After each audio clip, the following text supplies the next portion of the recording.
Bueno, abrimos la primera entrevista de esta mañana porque en el marco del Día Mundial de la Salud Mental, la Sociedad de Psiquiatría del Uruguay presentó un documento síntesis con aportes para impulsar la implementación de la Ley de Salud Mental. En este marco es que recibimos al presidente de esta sociedad, al doctor Artigas Puy. Bienvenido, ¿cómo le va? Buenos días, muchas gracias. Bueno, ayer presentaron como un balance, ¿no?, de qué se ha logrado y todo lo que queda por hacer en la implementación de esta ley. Pero por lo menos a mí me llamó la atención la cuantificación de las personas que tienen afectada su salud mental por el uso abusivo de sustancias, 260.000 personas. También hay otro universo de personas con trastornos graves, que no están todavía recibiendo una respuesta integral por parte del sistema, ¿no? ¿Qué panorama hay actualmente? Bien, de alguna manera nosotros elegimos los trastornos mentales graves y el trastorno por uso de sustancias porque consideramos que son dos situaciones como muy... que nos brindan un buen reflejo de la posibilidad de hacer cosas. Esto es una discusión a nivel mundial en relación a si los tratamientos deben ser conjuntos o separados. Nosotros consideramos, y esto es una cosa, el documento se reparte como un borrador, o sea que de ninguna manera nosotros no es una propuesta firme, sino que es más bien como un disparador para la discusión. Entonces, volviendo, de alguna manera nosotros consideramos que sería como más operativo una red única que se ocupara de trastornos mentales graves y trastornos por uso de sustancias. Pero bueno, sabemos que esto podría... Una red única, multidisciplinaria, que abordara estas situaciones. ¿Qué hay ahora? ¿Cómo funciona? Y bueno, una de las carencias que vemos hoy día que, por ejemplo, el trastorno por uso de alcohol no se considera, no está incluido dentro de lo que habitualmente se considera prestaciones para usuarios de drogas, por ejemplo. Lo cual creo que debería modificarse, ¿verdad? Y eso habla, por ejemplo, Perdón. Pensando, ¿no?, en ese tipo de situaciones. Un adolescente que un día bebe excesivamente también sería considerado para esta política, por ejemplo, esta red única. Claro, el tema es que no... A ver, nosotros no nos manejamos tanto con estas características, adolescente, consumo, sino las repercusiones. No, porque sería muy heterogénea esa población, totalmente, ¿no? Totalmente, pero de hecho lo es. También es muy heterogéneo, no sé, el perfil de los depresivos que consultan. ¿No? Creo que eso es parte de la clínica. Personas a quienes se les despierta un trastorno de salud mental por el consumo abusivo de sustancias, alcohol, drogas, lo que sea. Sí, y hay otro... Cuando una persona ya tiene un consumo que digamos, despierta, despierta alguna patología. Y hay otros consumos que vienen a afectar la gravedad, la permanencia de síntomas, la continuidad en los tratamientos. O sea, son dos cuestiones que en general están como muy ligadas. Claro, ¿y qué vinculación tiene eso con el deterioro social, con pobreza, con exclusión? Ahí hay como un círculo vicioso, ¿no? Totalmente. De hecho, la situación de calle, por ponerlo, la situación paradigmática de exclusión, ¿verdad? Se sabe que es un factor de riesgo para el uso de sustancias y para el suicidio, ¿no? Que son dos problemáticas que están muy candentes en este momento. Pero es muy complejo, como tú decís, ¿no? ¿Las cifras aumentan en esa población en particular? No está discriminado. La verdad que no me animo a contestar. Lo podemos buscar, pero no me animo a contestarlo así tajantemente. Uno pensaría que sí. Para hacer un grupo de riesgo, en nuestro país no está discriminado, pero... Le hago algunos planteos, ya cuando empezamos a hablar de salud mental siempre empiezan a llegar muchas consultas de los oyentes por situaciones que les toca vivir cada tanto tiempo. ¿Qué pasa con la atención que se puede brindar? Recién hablábamos de la propuesta de esta red, ¿no? Pero hay situaciones puntuales que creo que ameritaría una respuesta un tanto urgente, ¿no?, a los pacientes con trastornos. Si una persona está descompensada, pienso en la hija o el hijo de alguien, llama a la emergencia, si la voluntad del paciente no lo pueden trasladar, hay que llamar a la policía, eso genera una situación de conflicto, a su vez después se solicita una consulta con psiquiatra, demora mucho tiempo. ¿Estamos dejando de lado la atención en salud mental para, sobre todo, este tipo de crisis, este tipo de situaciones que me imagino que con el tiempo se van agravando? Sí, yo creo que hay situaciones en las cuales no se atiende a tiempo, ¿verdad? Y hay otras en las cuales lo que falta es un acompañamiento en los momentos de compensación, ¿verdad?, de bienestar, como para hacerlo más sólido esto. De hecho, una de las cosas que creo que está incluida en la respuesta que tendría que darte es que uno de los ejes del documento es el planteo de la coordinación entre el sistema público y el privado. Creo que de alguna manera ¿Que no ocurre el día de hoy? No, o excepcionalmente. Pero digo, creo que de alguna manera pondría al alcance de todos recursos que hoy día están como disgregados. Doctor, me gustaría si pudiéramos reducir, como para que la gente se quede con una idea de cómo está funcionando la ley de salud mental, que apuntaba a un modelo sin manicomios, sin atención monovalente.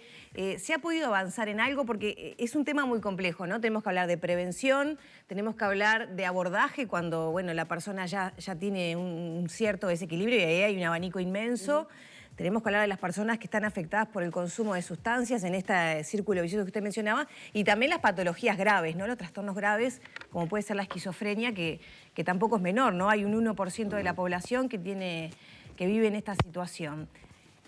Por ejemplo, en el tema de la prevención, ¿cómo estamos? Cuando una persona, por ejemplo, ahora en la pandemia se sintió mal, ¿no? Pero bueno, es funcional todavía. ¿Qué posibilidades Bueno, despacito por las piedras. Yo podría empezar destacando algunos logros del país en general, ¿verdad? Situaciones particulares, después las podemos ir hablando.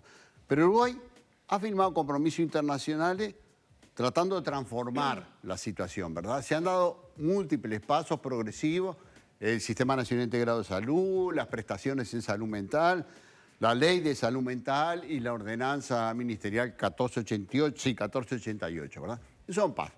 Digo, en relación a las limitaciones, yo creo que hay una limitación. Todos los cambios, y sobre todo si se pretende que sean importantes, necesitan presupuesto y voluntad política. Exacto. ¿Verdad?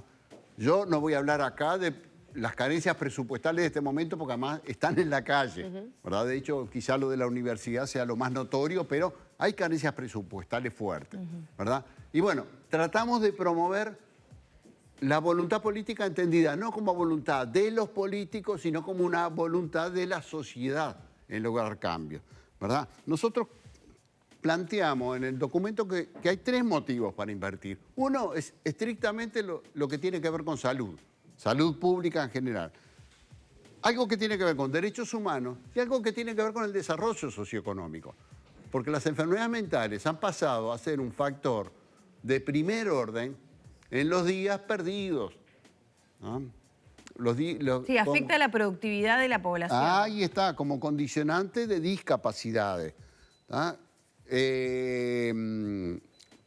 Entonces, bueno, tratamos de revertir esto con los beneficios. A partir de un cambio en el sistema que conceptualmente sería como incluir la salud como una situación a atender transversalmente en el sistema de salud, desde los primeros niveles de asistencia, ¿verdad? Y acá hablo de la asistencia, pero antes debería haber hablado de otros acompañamientos más psicosociales, ¿verdad? El proceso asistencial, y esto es bien importante destacar, que entendemos que la asistencia debe darse como un proceso donde no haya intervenciones aisladas, sino que estén integradas, que empiece en el primer nivel de asistencia, que pase a los niveles, progresivamente, en caso de necesidad, vaya pasando a los niveles más complejos y después se continúe con un seguimiento que también es fundamentalmente psicosocial. ¿Y ahí cómo estamos en la ejecución de eso? Porque es verdad, hace unos años no existía y ahora funciona algo que uno puede ir al psicólogo, por ejemplo, a través del Sistema Nacional Integrado de Salud, pero también es verdad que te dan hora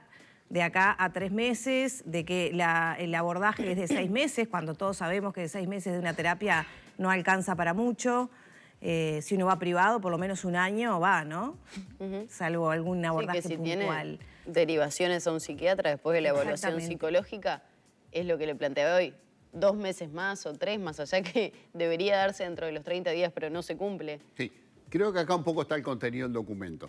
Se hacen cosas, el tema es buscar hacerlas de una manera mejor, más ensamblada y más adecuada, porque incluso lo que tú decías de los tratamientos psicoterapéuticos, está bien, ¿verdad? Pero está bien que desde el punto de vista organizativo, institucional, haya determinados plazos. hay que darle la agilidad a esos plazos para que en caso necesario se renueven, ¿verdad? Y hay que capacitar a la gente en el sentido de que, bueno, la prestación se brinda y el técnico que esté a cargo poder aprovechar de la mejor manera y sobre todo evaluar, porque creo que es algo que nos falta, es el tema de la evaluación de acciones.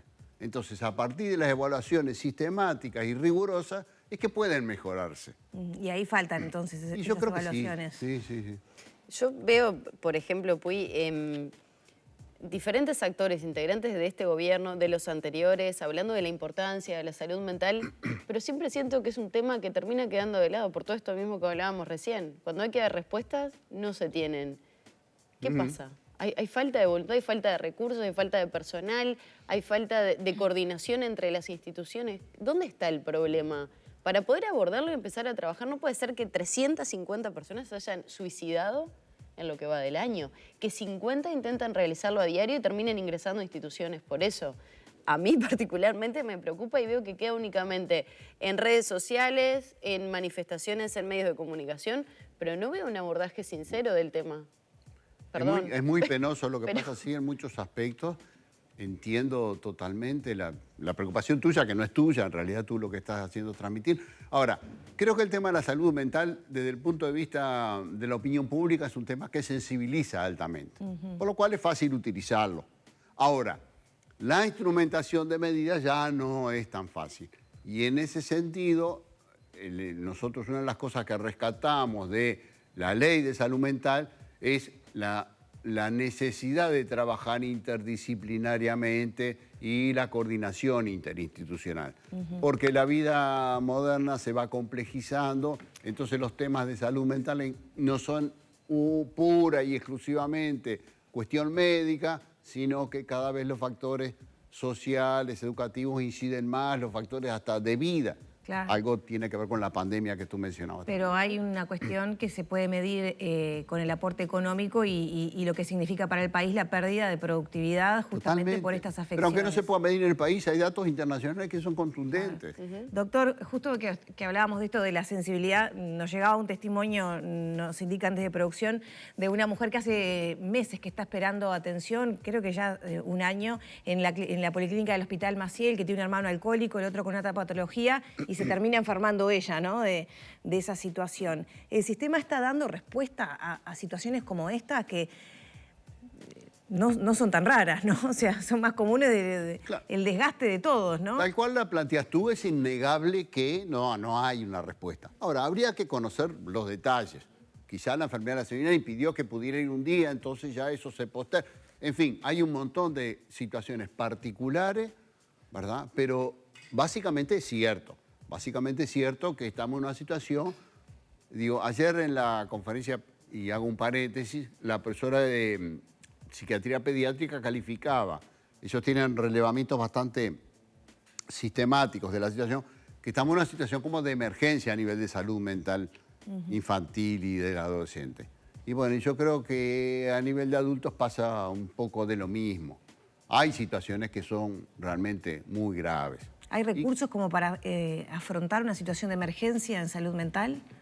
Bueno, el tema de los recursos es... recursos existen, el tema también es cómo se coordinan y el tema de los recursos quizás no pueda pensarse en modificar de un tiempo para otro, ¿verdad? El tema es tener una mirada estratégica de la salud mental que permita ir formando recursos a la vez que se sabe qué recursos se van a formar y cómo se van a utilizar. Entonces yo creo que recursos hay, ¿verdad? Están como muy desperdigados, no están alineados atrás de un objetivo estratégico. Doctor, y si hablamos de prevención, porque hemos hablado de atacar ya cuando la enfermedad está en desarrollo, ¿qué pasa con la prevención? Y pienso, por ejemplo, en situaciones de mobbing, en situaciones de bullying, en situaciones de ese tipo, que terminan desencadenando situaciones hasta de suicidio. ¿Cómo lo estamos enfrentando a nivel país eso? Bueno, yo creo que la situación posiblemente sea una de las patas más débiles del tema de salud mental, ¿verdad? Sin duda que Uruguay no tiene una tradición de prevención. También es cierto que los tiempos corren de manera un poco vertiginosa y nos impone necesidades que no hace mucho no existían, pero Uruguay no ha podido acomodarse. Hasta, digo, yo qué sé, el MUBI, por ejemplo, que tú mencionas, el acoso laboral, son cuestiones que hace 30 años no se tenían en cuenta, no se consideraban. Entonces, 30 años en términos históricos es relativamente poco y hay que tener una... Bueno, tenía otro nombre, pero era prácticamente lo mismo. Ahí está, pero yo creo que esto implica Seguramente también... ahora lo detectamos como un problema y un factor de riesgo. Ahí está, implica un cambio de paradigma, un cambio de posicionamiento. Pero ahí, por ejemplo, pienso que hace muy poquito, y tuvo una repercusión a través de las redes sociales de una funcionaria estatal, que desencadenó en el suicidio de esa persona. A nivel estatal de políticas, ¿estamos atacando ese problema de prevención? Y ya no solo de prevención, es basta con esto, hay sanciones. Yo creo que estamos llegando tarde a muchas situaciones y algunas de esas muy costosas en términos sociales, muy penosas a nivel humano. Más allá de esta organización, digamos, esta gestión de recursos que debe hacer quienes están a cargo del sistema de salud, etcétera, desde la Sociedad Uruguaya de Psiquiatría, ¿se está pensando en algún cambio, en alguna implementación por parte de los propios psiquiatras para, bueno, dar un aporte en esta situación? Bueno, sí. Bueno, este trabajo ya es un paso, ya es algo. Ahí está. Pero además pasa con este trabajo en particular que nosotros nos vimos obligados a darlo a conocer, obligado entre comillas, ¿verdad?, a raíz del Día de la Salud Mental. Nos hubiera gustado antes poder discutir, por lo menos con las asociaciones con las cuales venimos trabajando desde hace mucho tiempo. Podríamos haber tenido un documento quizá un poquito más amplio, ¿verdad? Esto creo que por un lado. Por otro lado, creo que las sociedades científicas en general no tienen capacidad de resolución.